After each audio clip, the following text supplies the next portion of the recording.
Today we're exploring potential treatment options for hip issues in young adults. Our facilitator is Gary Desjardins, a well-respected expert in marketing and innovation.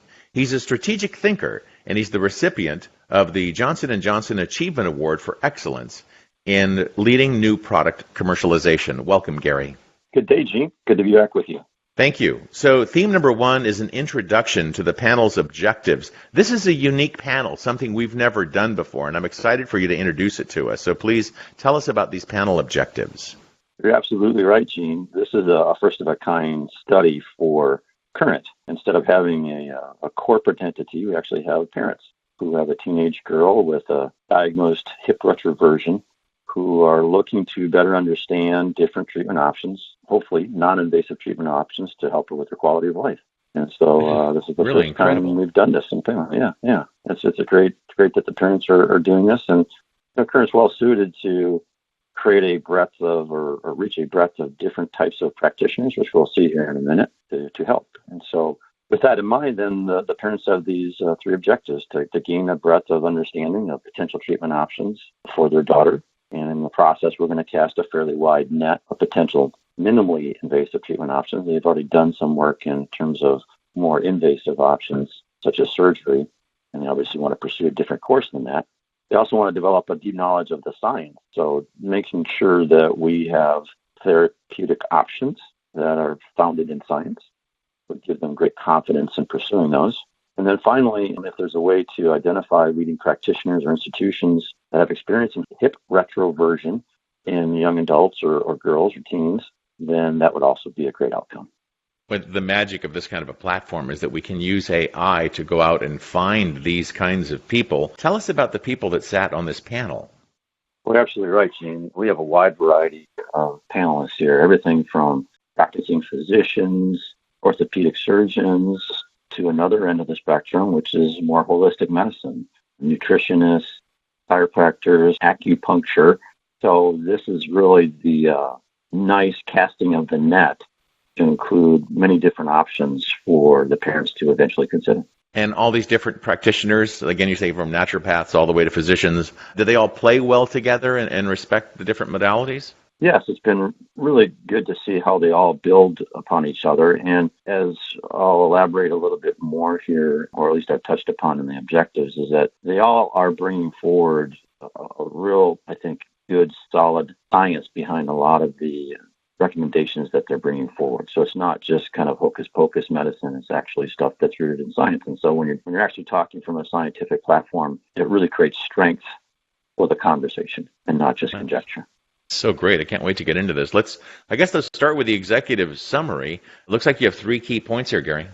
Yeah, the first big overarching result is that the panel did identify numerous non-invasive therapies to pursue. Over 20, as a matter of fact, have been identified so far. And really in this initial question or theme, we weren't looking for them to define a lot of therapies, but they came forward with those immediately anyways, which is great. And then also in the process is that, as I mentioned before, these or a lot of the therapies are supported by various levels of science. And so there's over 35 articles cited for the different therapies, as well as articles that are cited to further understand the disease state and alternatives or approaches that may be able to be approached. And then finally, the panel, not surprisingly, quite frankly to me, with my experience with medical professionals, always has a cautious eye to what maybe not to pursue, whether that be surgery or, in particular, it's been brought up not to overuse medication, particularly opioids. So those are the 3 big takeaways so far. We're grateful that knowledge is more prevalent now, right? Because I think for a lot of people got in trouble because they didn't have the knowledge about the potential addictive qualities of those medications, right? That is correct. So let's get into key point number 1. You have a bit of a description of what this hip retroversion is? Yeah, so it's a slight angle differentiation at the hip, which then retroverts the foot outward. And in the process of doing so, then you start to have some impingement in what they call the acetabular cup. And that impingement can cause some discomfort or pain. So as we're using the panel to explore this, they're also bringing forward the science that helps parents in this particular case better understand it even beyond what they might know today. And so Ryan Cahill, here, has pointed out this article about the sacroiliac joint. And then Deborah Dixon, this special study that was done specifically with active young females, dancers, and single sports athletes. So again, as we really thought about our objectives and wanted to make sure that this was evidence-based understanding and learnings, our panelists are jumping on board right away, and this is very helpful. It's great they even put the links on so you can actually go read the studies if you want to. That's fantastic, isn't it? Exactly. So again, the parents, although you have to be conscious that not everyone can absorb these detailed articles, but they can certainly start to scratch the surface of their understanding, but also talk more coherently with other professionals as they move forward in their care continuum with their daughter. And as we continue into key point number 2, these are some, if not all, of the 20 different non-invasive therapies that you guys identified, right? That's correct. The focus, again, is on the non-invasive therapies, and here's a wide range, everything from acupuncture, laser therapy, interesting input in some science oils, different oils to stimulate the areas surrounding the hip and the muscles in a pain-relieving way. So this is really a great start. And you see just some of the quotes along the right-hand side as to the sources of these different options for the parents to try or to consider going forward.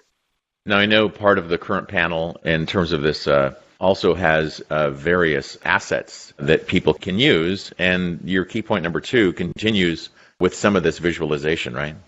That's right, because it's one thing to come up with a big laundry list of things to do, but the tools within Current, this one in particular, they call it a map, allows the participants, the panelists, to then evaluate these different options based on a scale of how much is it going to help their pain and then how likely is it to actually work. And so then at the end of the day, the parents can go off and focus in on the things in the upper right-hand quadrant in this particular case as their first stops of consideration for additional therapies. So it's a great tool, and we will certainly benefit from it in this panel, maybe more so than others. And if we move on to the next slide here, for any panelists who have not taken a moment to visit this section, please go to the Map tab. So click on Map here, and you'll be directed to an area where you can evaluate the map that you just saw, provide your feedback on the ability for it to control pain as well as the likelihood of it to control pain, and then also provide your own ideas if you have not done so already. So a great tool and want to continue to use this throughout the panel. That's great. Key point number 3 talks about some of the limitations of some of the treatments.